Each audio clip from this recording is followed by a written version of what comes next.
membahas tentang tazkiyatun nafs, bagaimana menjaga hati kita, kebeningan, kebersihan hati kita. Allah Subhanahu wa taala berfirman di ayat 9 sampai 10, qad aflaha man zakkaha wa qad khaba man dassaha. Sungguh beruntung orang yang selalu mensucikan hatinya, jiwanya. Sungguh rugi orang yang selalu mengotorinya. Jadi ayat ini menunjukkan bahwa orang yang sukses, orang yang beruntung itu adalah orang yang selalu mensucikan hatinya, membersihkan jiwanya. Orang yang rugi adalah orang yang selalu mengotori jiwanya, mengotori hatinya. Di dalam surah Asy-Syu'ara ayat 88-89 Allah Subhanahu wa taala berfirman, a'udzubillahi minasyaitonirrajim, yauma la yanfa'u malun wala banun illa man atallaha biqalbin salim. Yaitu pada hari ketika harta,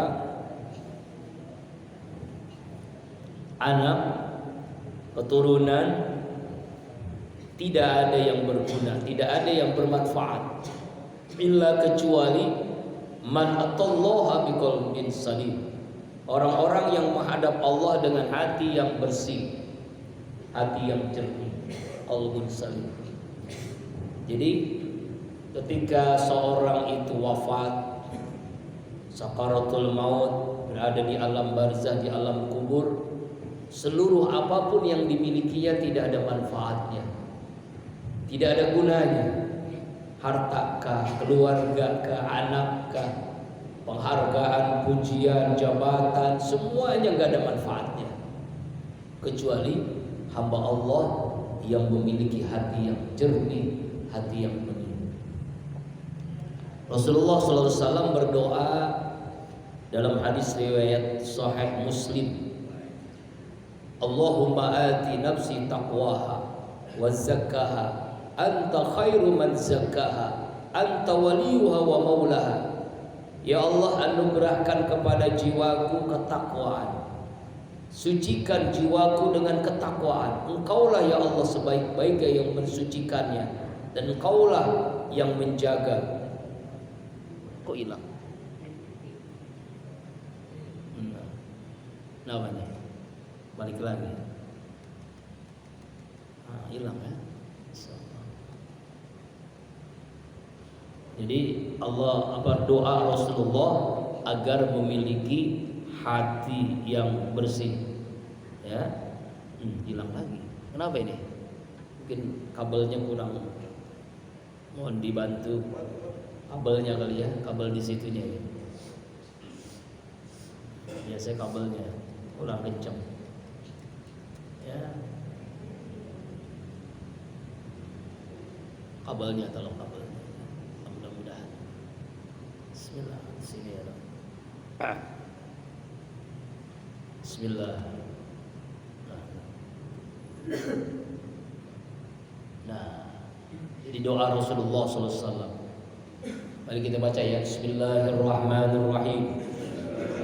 Allahumma ati nafsi taqwaha wa zakkaha anta khairu man zakkaha anta waliyuha wa maulaha. Ya Allah ya Rabbana, anugerahkan kepada jiwaku ketakwaan, sucikan jiwaku dengan ketakwaan. Engkaulah sebaik-baiknya yang mensucikan, dan Engkaulah yang menjaga serta melindungi. Nah, ini doa agar kita memiliki hati yang bersih ya. Kita diberikan oleh Allah hati jiwa yang suci.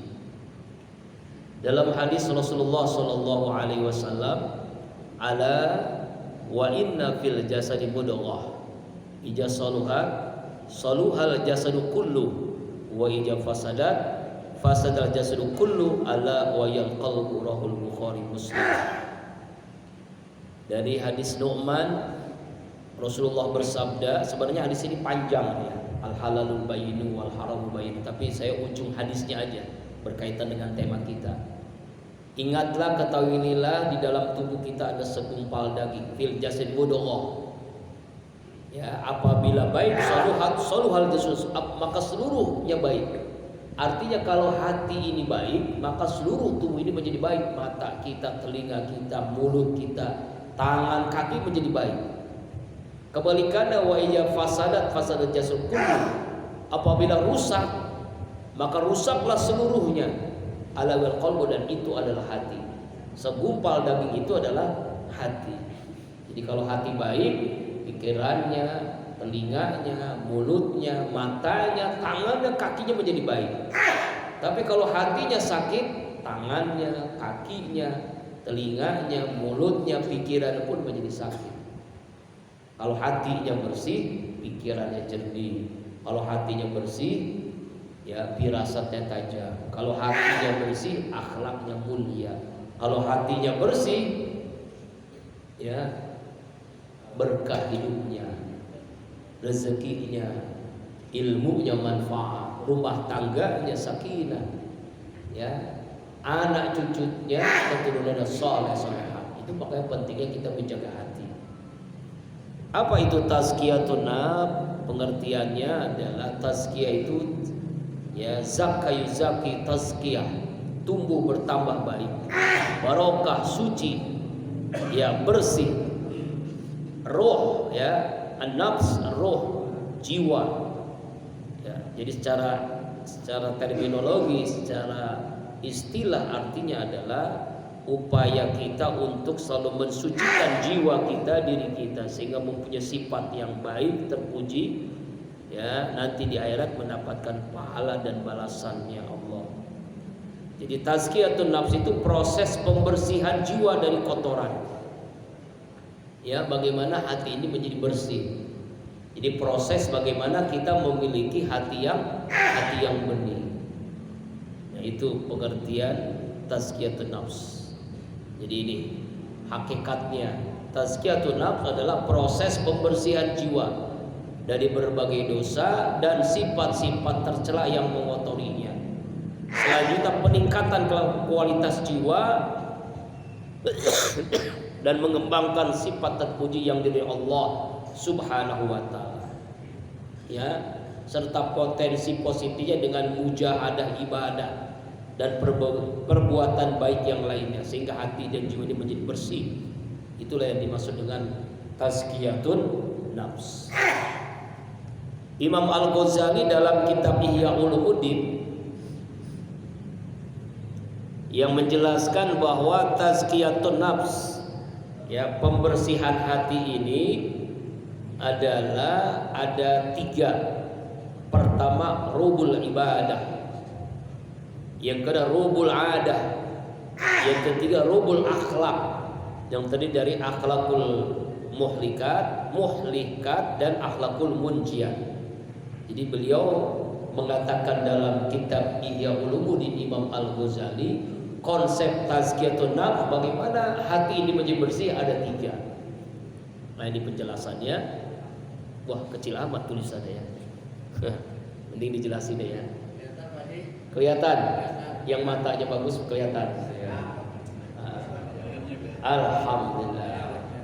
Yang pertama, rubul ada al ibadah. Ya, bagaimana ya hati kita itu menjadi bersih dengan menjaga hubungan kita kepada Allah. Ya, bagaimana ya hati ini menjadi bersih dengan kita thalabul ilmi, hadir di majelis ilmu, ya dengan kita selalu taharah, membersihkan, ya lewat wudu, lewat mandi, lewat tayamum, lewat istighfar, lewat taubat, lewat ibadah kepada Rabbul ibadah.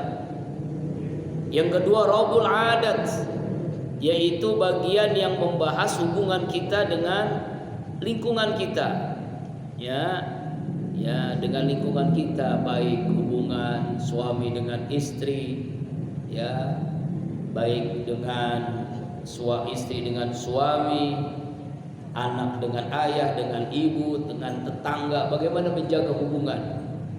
Kemudian robul akhlak, ya ini bagaimana kita menjaga akhlak, ya yaitu membahas tentang hubungan manusia dengan dirinya sendiri, menjaga akhlaknya, ya agar kita tidak melakukan perbuatan yang jelek, akhlakul muhlikat, yang merusak. Kemudian akhlakul muhlikat, ini konsep tazkiyatun nafs.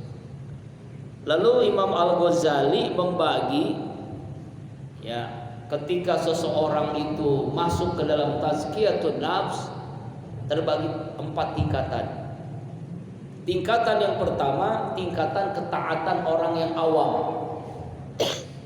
Artinya seseorang itu bagaimana membersihkan hatinya baru tingkatan dasar, tingkatan awal. Sama dengan orang ketika belajar agar dia bisa membaca Al-Quran, kan prosesnya panjang. Mulai kalau dulu ya sistemnya dengan Al-Baghdadi gitu ya, alif peta'a, ba peta'a, ada yang atas ya, ada yang bawah ya, dan seterusnya ya, belajar alif-alifan. Nah, padahal kalau alif-alifan itu tidak akan benar dia, harusnya alif beneran ya. Iqra 1, 2, 3, 4, 5, 6 juz amma, baru Al-Quran. Al-Quran pun terus dituntun ya, tajwid dasar namanya. Setelah itu tahsin, setelah tahsin barulah meningkat kepada tahfiz, bagaimana menghafal Al-Quran. Nah seperti itulah kita taat kepada Allah pun tingkatan orang itu pertama awam, dasar. Mungkin baru sholat wajibnya doang, puasa wajib, zakat, baru tingkatan yang wajib aja dilaksanakan, belum mencapai berjamaah, belum qobliyah ba'diyah, belum sunnah, baru tingkatan awam, tingkatan dasar. Kemudian yang kedua meningkat tuh. Ya, menurut Imam Al-Ghazali dalam kitab Ihya Ulumuddin itu, orang yang mentazkiyah hatinya itu, qalbunya, ya tingkat ketaatan orang yang soleh, sudah melaksanakan yang sunnah-sunnah.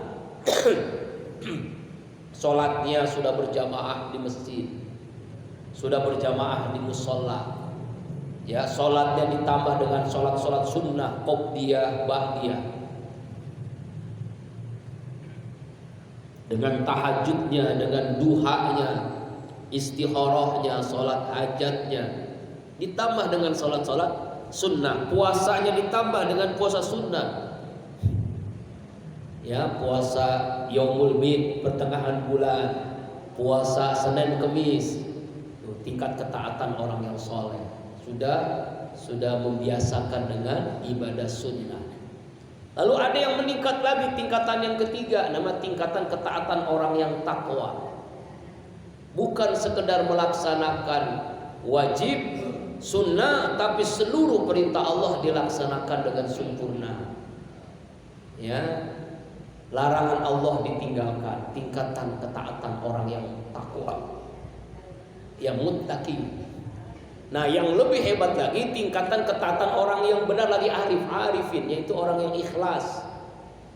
Ya, kalau sholatnya sudah mencapai kehusuan, kenikmatan dalam sholat.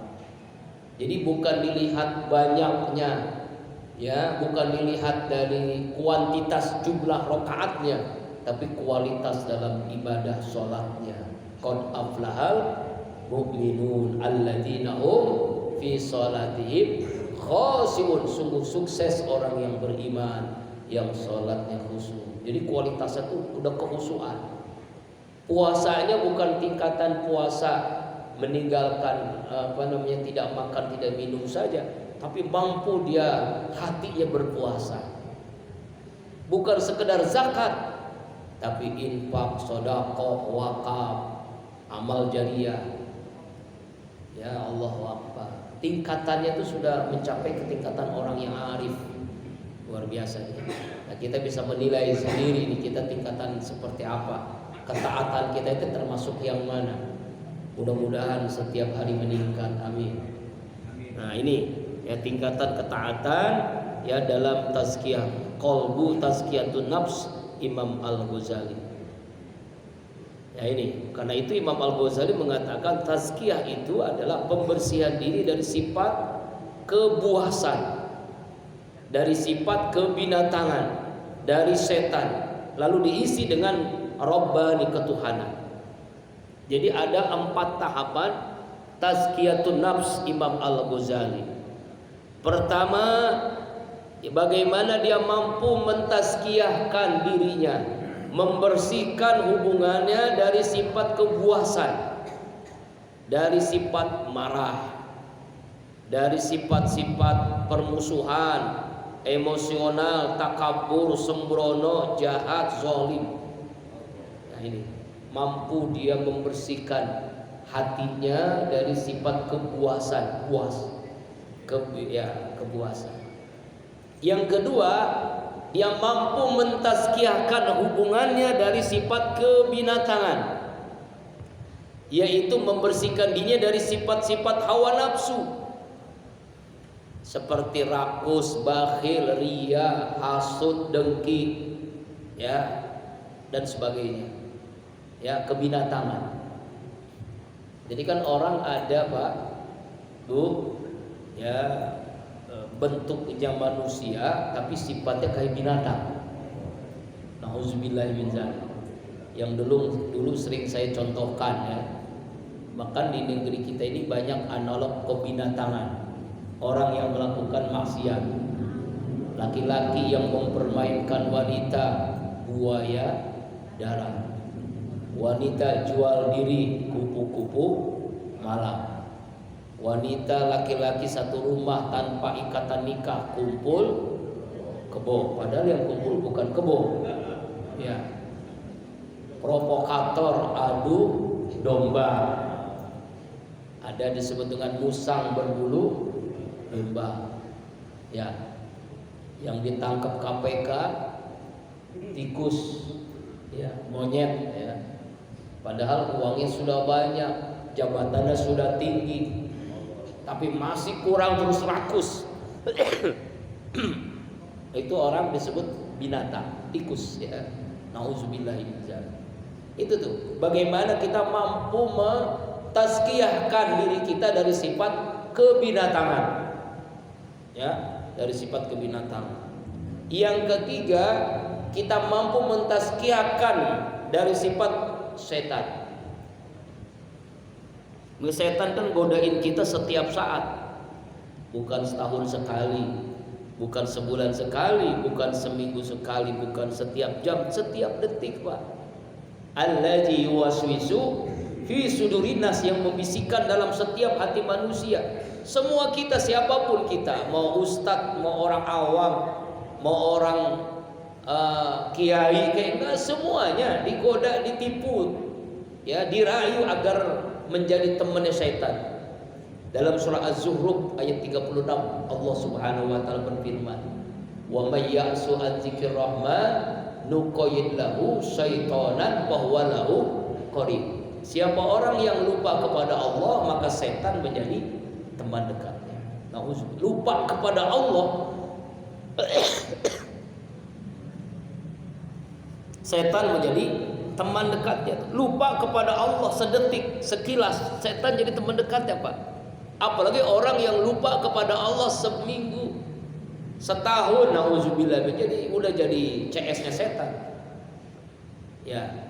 Jadi setan itu, sifat-sifat setan itu udah ada dalam dirinya, nauzubillah min dzalik.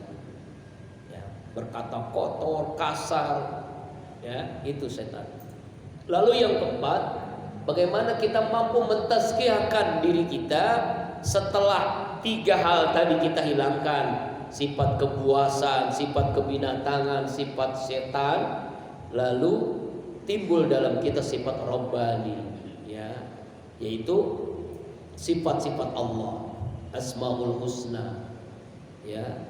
Bagaimana itu menerjemahkan Ar-Rahman dalam kehidupan kita. Allah itu Maha Rahman, Maha Dermawan, Maha Sayang. Allah itu Maha Rahim. Bagaimana kita terjemahkan sifat Allah Asmaul Husna Ar-Rahim?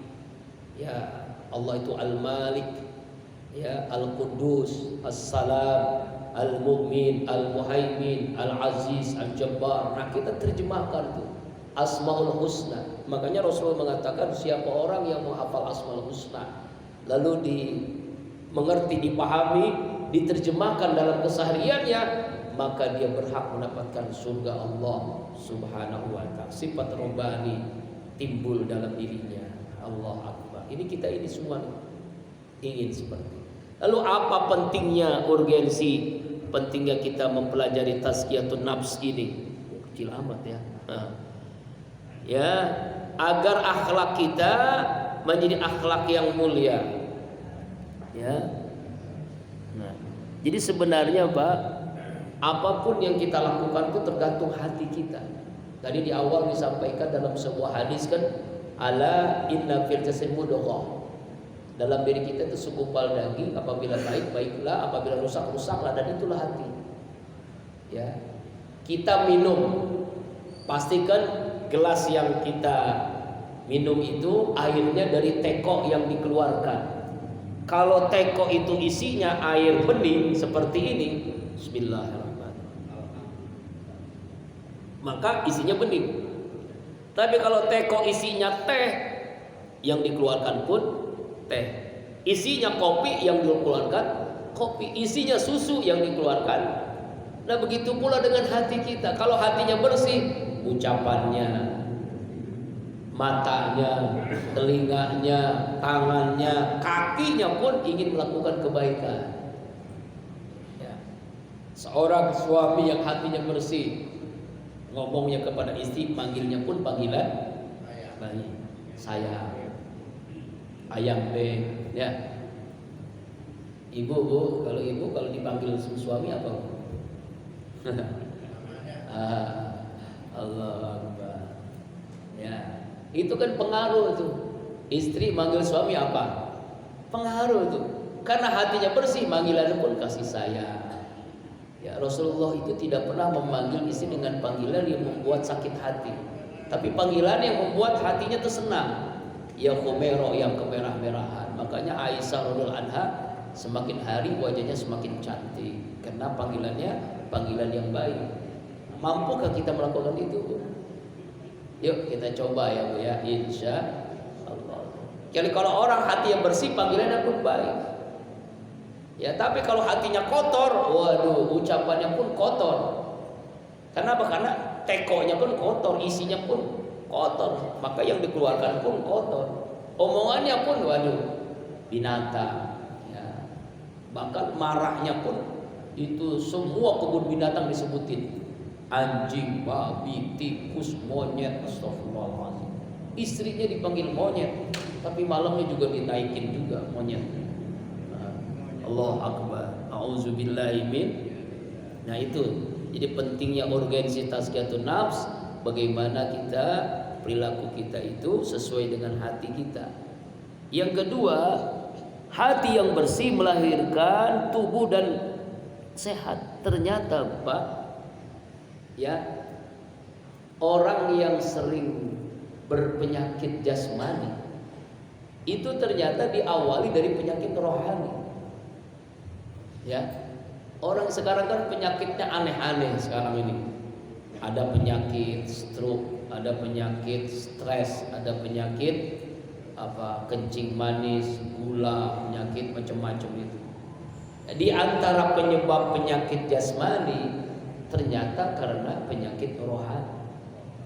Coba ada orang yang emosional dengan orang yang sering tersenyum itu diteliti Pak. Oleh orang ahli jiwa itu diteliti itu orang yang sering marah emosi itu urat-urat nadinya itu makin hari makin putus, banyak yang putus. Makanya penyakit stroke, stres dan sebagainya itu karena banyak marah, penyakit lambung, mah dan sebagainya karena sering marah, emosi terus. Waduh, kata-katanya marah, di keluarga marah, di tetangga marah, waduh marah terus, emosi enggak, baperan, tahu baperan tuh. Cepat tersinggung, cepat marah. Itu penyakit jasmani akan timbul karena sering marah. Tapi kalau orang yang hatinya ceria, senyum terus, ketemu orang senyum sumringah, Nah, itu mempengaruhi itu, akhlaknya jadi mulia, jasmaninya jadi sehat, tubuhnya jadi kuat, sehat. Ya kan? Dulu ada sebuah istilah mansara, apa tuh? Mansara ya, di dalam tubuh yang sehat ya, terdalam jiwa yang iya, karena hatinya bersih itu. Ya Allah. Ya Pak ya. Jadi sehat jasmani itu karena sehat rohani. Hati bersih itu melahirkan orang jadi sehat. Innallaha yuhibbut tawwabina wa yuhibbul mutatahhirin. Allah sangat cinta kepada hamba-Nya yang selalu tawwabin dan mutatahhirin, selalu taubat dan selalu suci, selalu bersihkan hatinya. Makanya ketika berwudu rasakan, nikmati, bukan hanya membersihkan jasmani, ya kita berkumur-kumur, kita cuci tangan, kita berkumur-kumur, kita cuci muka, yang membasuh muka, kemudian hidung, telinga, tangan sampai sikut, kaki sampai mata kaki, kita rasakan. Jadi zaum ya dirasakan ketika kita berkumur-kumur, ya Allah bersihkan ucapan hamba dari kata-kata kasar, kotor, ghibah, fitnah, dusta, hasud, iri hati, dengki. Ketika membersihkan wajah ini, ya Allah lindungi hamba dari mata yang melihat tidak pantas, melirik janda, melihat orang yang ya. Kemudian ketika membersihkan telinga, ya Allah jaga telinga hamba dari mendengarkan kata-kata kotor yang gak bermanfaat, fitnah, ghibah. Ketika membersihkan tangan, ya Allah bersihkan tangan dari menerima yang bukan hak, yang haram, menyentuh yang bukan mahram, dan seterusnya kita nikmati. Nah itu ya, jadi ternyata itu menjaga kesehatan hati yang bersih, orang yang senyum. Coba ada orang yang senyum, amalkan saja Pak, 1 menit kita senyum gitu, setiap ketemu orang senyum ya.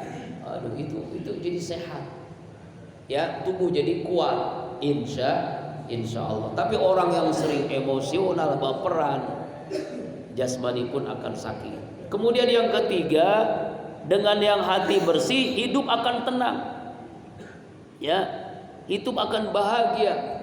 Qad aflaha man zakkaha, sungguh sukses, tenang, bahagia orang yang selalu hatinya bersih. Sungguh rugi orang yang hatinya kotor. Jadi ketenangan, kebahagiaan hidup itu ketika hatinya bersih. Orang yang hati bersih tenang, bahagia. Ya, walaupun sekarang serba naik, BBM naik, ya, sembako naik, cabai naik, telur naik, apalagi yang naik, suami naik, motor, jarang naik. Musim hujan Pak. Apa hubungannya ya? Gak ada hubungannya kan? Allah Akbar. Lalu yang keempat, doa Nabi Ibrahim juga ingin agar anak-anaknya menjadi anak yang memiliki hati yang bersih. Allah Akbar. Rabbi habli minas shalihin, karuniakan kepada hamba anak yang saleh, anak yang hatinya bersih. Ya ini ya. Jadi pentingnya kita menjaga hati ini. Lalu bagaimana cara proses kita memiliki hati? Ya ini ada 2. Pertama takhalli namanya, kedua tahalli, bahkan nanti bisa yang ketiga itu tajalli ya. Takhalli artinya ya kita bersihkan ya, bebaskan diri ini dari berbagai kotoran hati, dari berbagai penyakit hati. Dosa besar, dosa kecil kita tinggalkan dengan memperbanyak taubat, istighfar, menjauhkan diri dari perbuatan sifat-sifat tercela, sombong, hasud, iri hati, ya kan, nifaq, takabur. Orang yang hasud, iri hati itu tidak tenang hidupnya, mikirin tetangganya yang baru beli mobil baru. Iri hati itu senang melihat orang susah, susah melihat orang senang. Susah buat orang senang, dia mikirin, akhirnya tidurnya pun gak nyenyak. Ya Bu, ya Allah Akbar. Ya, susah melihat orang lain senang, senang melihat orang susah. Kalau ada tetangganya musibah, senang banget dia. Nauzubillahi min dzalik. Ini orang hasud, hidupnya gak bahagia. Ya, sombong juga sama. Nauzubillahi min dzalik. Jadi takhalli, kita bersihkan dulu tuh, kita bersihkan dulu. Ya. Bagaimana kita bisa isi ini gelas dengan air yang bersih, jernih, kalau masih kotor? Kita bersihkan dulu kan, bersihkan, dicuci dulu, baru bisa diisi. Ya, hati ini kotor, bersihkan dulu dengan apa? Taubat, istighfar, muhasabah diri. Bersihkan, takhalli namanya, bersihkan, kosongkan.